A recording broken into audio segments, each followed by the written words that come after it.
होश वाली दवा करो, नहीं तो अगला ब्रह्मोस कहाँ आके गिरेगा और किसके सर पे गिरेगा तो हमें भी नहीं पता। वैसे भी अनवांटेड गनमैन पाकिस्तान में बहुत घूम रहे हैं, अब वो क्या बोले, किस किस को ठोके, किसका क्या करे, ये तो भाइयों हमें भी नहीं पता ना, फिर कल को बोलेंगे तुमने हमें बताया नहीं था।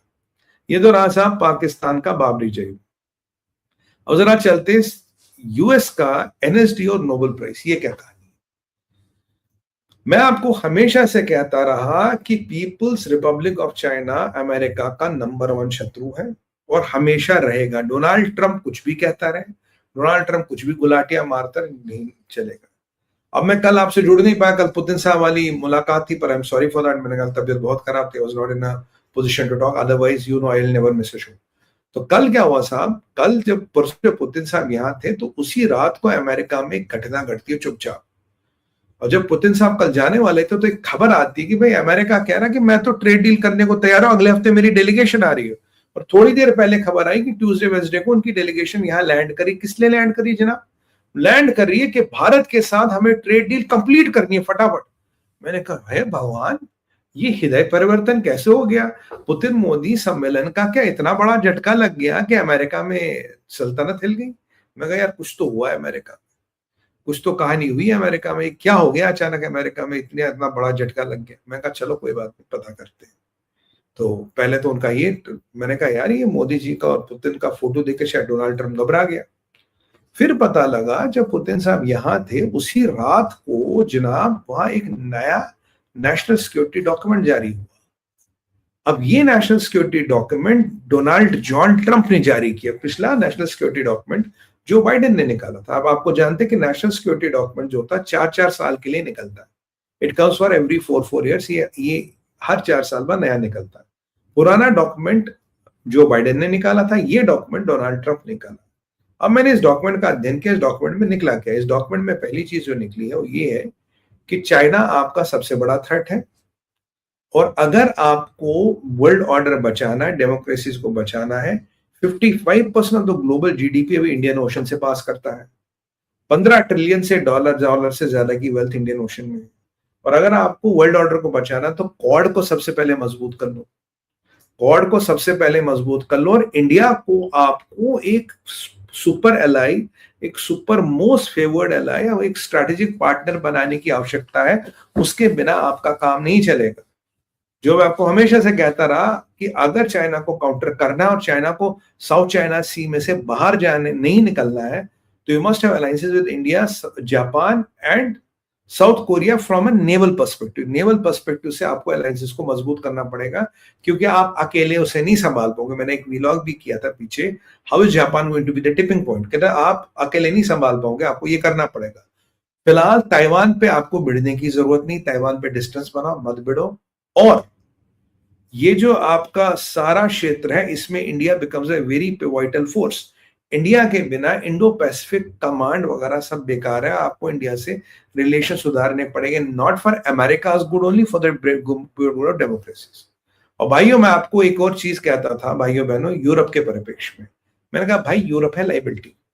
यूरोप को बताया गया है declining civilisational force, quote unquote declining civilisation force, यानी कि इन तिलों में तेल नहीं रहा, ना होगा 2.5 मन तेल, ना ज्यादा चाहिए। मैंने आपको शुरू से कहा Trump can trade off Europe any day, Trump को कोई फर्क नहीं पड़ता यूरोप ऐसी तैसी में जाए, Trump will trade off Europe. और यही इसके नेशनल सिक्योरिटी डॉक्यूमेंट में लिखा है कि Europe is a declining force. Europe को धीरे धीरे आत्मनिर्भर होना चाहिए, अमेरिकन इंटरेस्ट और अमेरिकन चीजों के लिए जगह बनानी चाहिए।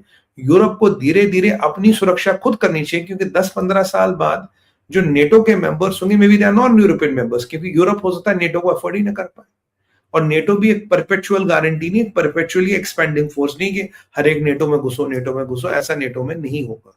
तो नेटो भी रिच मैन्स क्लब हो जाएगा, नेटो भी उसी का फोर्स रहेगा जो लड़ने की शक्ति रख सकता है। अगर आपके पास लड़ने की शक्ति नहीं है तो नेटो के गोद में बैठ के आपको कोई खिलाने वाला नहीं है, बिल्कुल क्लियर कहता है। और आपको भारत से रिलेशन ठीक करने पड़ेंगे, आपको चाइना को कंटेन करना पड़ेगा, यूरोप से आपको कॉर्डियल रिलेशंस बनाने और रशिया से आपको रिलेशंस ठीक करने। सुनिएगा जरा, रशिया से आपको रिलेशंस ठीक करने और you have to make sure कि Russia and Europe have a equitable relation, यहां पंगे वंगे ना हो। और आपको फोकस करना है चाइना पे। अगर चाइना को रोकना है तो सबकी दुनिया की फोकस होनी चाहिए चाइना पे। और ये भी कहता कि आने वाले टाइम में रशिया का भी सबसे बड़ा दुश्मन चाइना है और भारत का भी सबसे बड़ा दुश्मन चाइना है। ये उनके नेशनल सिक्योरिटी डॉक्यूमेंट में लिखा। मैं कहा भाई रशिया के नेशनल सिक्योरिटी डॉक्यूमेंट में तो ऑलरेडी चाइना लिखा है, हमारे लिए तो चाइना से बड़ा कोई शत्रु है नहीं। पाकिस्तान पे शायद आप 1 मिनट के लिए, 1 सेकंड के लिए भरोसा कर लो, 1 सेकंड के लिए, चाइना के लिए उतने पे भी नहीं कर सकते। तो ये, और जो चाइना का माउंटिंग डेप्थ है, जो चाइना की डिस्टेबलाइजिंग इकोनॉमी है, चाइना में communism is on the last link and China is becoming more and more dangerous. China के पास अच्छा खासा हथियार है, अच्छी खासी डिस्ट्रक्शन पावर है। तो अब दुनिया को मिलके अगर किसी को ठोकना है, वो चाइना को ठोकना है। चाइना को ठोको, ये पूरा रीजन शांत हो जाएगा, ये पप्पू टप्पू, ये मुनीर शुनीर सब बैठ जाएंगे।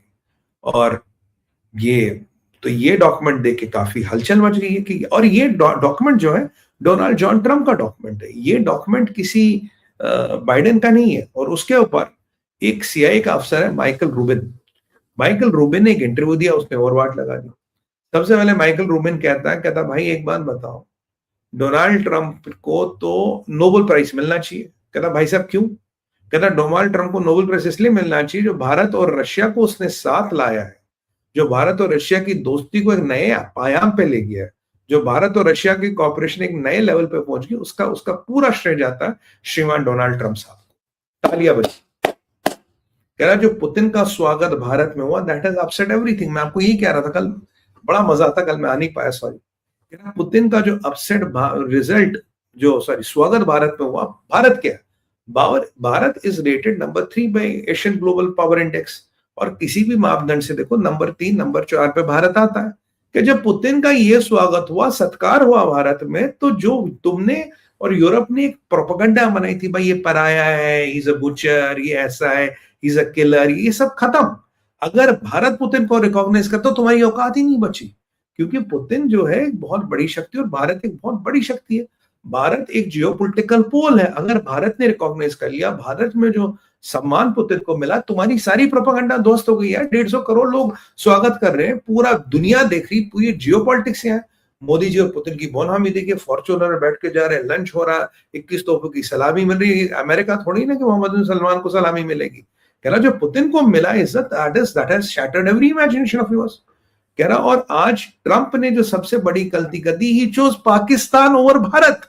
कह रहा इसका तो लॉजिक ही नहीं। मैं तो वही कह रहा हूं भाई, कब से इस फटे हुए पंचर वाले जुबैर, क्या नाम है इसका, फटा हुआ फील्ड मार्शल मुनीर को, इसका तो पता नहीं बाप दादा पंचर लगाते थे, ये पंचर वाले को तुमने भारत के ऊपर priority they the. Have you lost your heads? और ये भी कहता है हमारा माइकल रूबिन की भाई आजकल Trump is driven by his own selfish interest. Trump कभी माफी नहीं मांगे एंड ही इज ब्राइब्ड, वो यूज करता है, bribed by Pakistan, Turkey and Qatar. अब बताइए, मैंने आपको यही कहा था, नहीं कहा था? देखो पाकिस्तान के पास पैसे नहीं है, तुर्किया के पास पैसे नहीं है, सऊदी और कतर। अब सऊदी का नाम सीआईए भी नहीं लेता, क्योंकि उन्होंने they have lot of things in common, they have lot of beans which can be spilled. तो उन्होंने कहा तुर्किया, कतर और Pakistan has bribed him, BRIBD, bribed him. ये सीआईए का एक्स ऑफिसर कहता है, ये किया। कह रहा यार, और आप क्या समझते हो आप भारत को? अब मैं बताइए भाइयों बहनों, मैं आपको यही कह रहा था, नहीं कह रहा था? कुछ कमेंट्स आ जाए 2-4। मैंने कहा ना, इन लोगों ने इनको खरीद रखा। आजकल कुशनर और विटकॉफ को जो पैसे दे उसका काम हो जाता। कतर और रियाद आजकल अमेरिका की सत्ता चलाता। मैंने कहा था, नहीं कहा था? कुछ कमेंट्स आ जाए जरा, अभी जरा दूध का दूध कमाने का भाषण हो जाएगा कि मैंने कहा था, नहीं कहा था। बिल्कुल मैंने कहा था आपको, मैं आपको यही कह रहा था, मैंने भाई ये कहा था आपको। ये बिल्कुल सीआईए आपसे कह रहा है, ये तो आजकल इनकी सत्ता चल रही, भाई खरीद रखा है, वॉशिंगटन को खरीद रखा, वॉशिंगटन में जो चाहे वो करा सकते। ये मेरा असेसमेंट था, सीआईए के अफसर का भी असेसमेंट है। कह रहा ये बिल्कुल सेम चल रहा है। और कह रहा कि तुम how can you prioritise Pakistan over Bharat? मैं भी तो ये कह रहा, there is no logical sense in that, it doesn't make any sense. तुम ये पागलपन की भी पराकाष्ठा, what the hell are you doing? नहीं जी, हमने कर दिया। फिर कह रहा यार तुम भारत को जाके लेक्चर दे रहे हो, तुम हिपोक्रेट हो। तुम खुद तो यूरेनियम लेते हो रशिया से, जो पुतिन साहब ने भी कहा। तुम यूरेनियम लेते हो, यूरोप हमसे गैस देता, भारत को कहते हो भाई तुम इनसे तेल मत लो। क्यों? बेसिकली ट्रंप की रणनीति थी कि भारत और रशिया में दूरियां लानी है। कह रहा भारत और रशिया की दूरियां तो दूर की बात है, अभी जिस लेवल का कॉपरेशन हुआ है ये तो पिछले 80 सालों में नहीं हुआ। 80 सालों से दोस्ती है, दुनिया की सबसे पुरानी दोस्ती, वो अब तक नहीं हुआ कॉपरेशन जो अब हुआ। और सोचो ट्रंप, अगर तुमने ऐसे मोदी जी के साथ बदतमीजी नहीं की होती, जो पुतिन को जो स्वागत मिलता क्या, तब भी मिलता। पर जितने कॉन्ट्रैक्ट्स और एमओयूज हुए, क्या वो होते? शायद नहीं होते। ये जो कॉन्ट्रैक्ट एमओयूज और कॉपरेशन इस लेवल का हो, ये बिकॉज तुमने जो बदतमीजी की, तुमने जो हमकाना हरकत की मोदी जी को दिखा के, और ये की।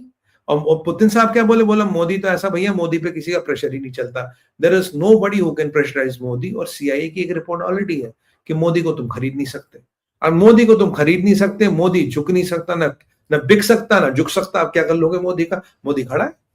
तो अब तुम्हारी समस्या और बढ़ गई। कह रहा तुमने अपने हम के चक्कर में उठाई गिरे, ये जो सड़क छाप होते हैं ना मुल्ला मुनीर, जैसे सड़क छाप सस्ते जहादी जो 1.5 रुपए बिंडी बाजार में बिकते, उनके उनको तुमने मुंह लगा लिया यार। यू हैव टेक, मतलब कह रहा डेमोक्रेसीज को तुमने बिट्रेल किया। और कह रहा भाई एक बात बताओ, देखिए अब मेरी एक बात आज सच आ गई, आपसे इसे वोट भी लेना वाला। इसने कहा भाई एक बात बताओ, तुम भारत को कह रहे हो तुम रशियन ऑयल मत लो, Bharat is matter of time, 2027 तक का हमारा लेटेस्ट टारगेट है, will be the third biggest economy with $5 trillion GDP. 4.3 तो हो ही गए, मुझे लगता है 26 के एंड तक की हो जाएगी, 27 का भी टाइम नहीं लगेगा, ये मेरा असेसमेंट है। But 26 and we will cross 5 trillion, when we enter 27 we will be a 5 trillion economy, वो डाउट नहीं है। कह रहा भारत की मिलिट्री, भारत का डेवलपमेंट, भारत के 25 सेक्टर, बड़े prominent sectors, number 1, number 2, number 3, ऐसे भारत जा रहा है। तो आप जो भारत को कह रहे हैं रशियन ऑयल मत दो, भारत की इकोनॉमी ग्रो कर रही है, 8.8%, 7.5% से ग्रो कर रही है, भाई उसे एनर्जी चाहिए। तो भारत को मोदी जी को जो वोट मिला है वो तुम्हारी क्या जी हजूरी करने के लिए थोड़ी नहीं मिला। मोदी जी को अगर भारत में वोट मिला है, अगर मोदी जी को सत्ते पर बिठाया, वो इसलिए बिठाया है कि वो भारत के इंटरेस्टों को देखे। भाई मोदी जी भारत के इंटरेस्टों को देखेंगे, तुम्हारी सुनेंगे। Modi is looking to Bharat interest because that is what the mandate of the people is. और एनर्जी और इकोनॉमी को ग्रो करने के लिए एनर्जी चाहिए, और एनर्जी रशिया दे रहा। कह रहा अगर तुम्हें चुल मची है, अब सुनिएगा ये जरा दिल थाम के, अगर तुम्हें चुल मची है, अगर तुम्हारे जिगर जल रहे हैं, तो ऐसा करो, देखिए जो मैं आपको शुरू से कह रहा था, सुनिएगा, तो आप ऐसा करो, भारत को आप यही एनर्जी दो और रशिया से थोड़ी सस्ती दो और लोकल करेंसी में पैसे लो। अब बताइए आपके भाई ने ये सोल्यूशन कब दिया था? बताइए कब दिया था? आप बताया था नहीं बताया था? मैंने कहा हमें ये दे दो भाई, अब जरा थोड़ा सा एक पोल हो जाए।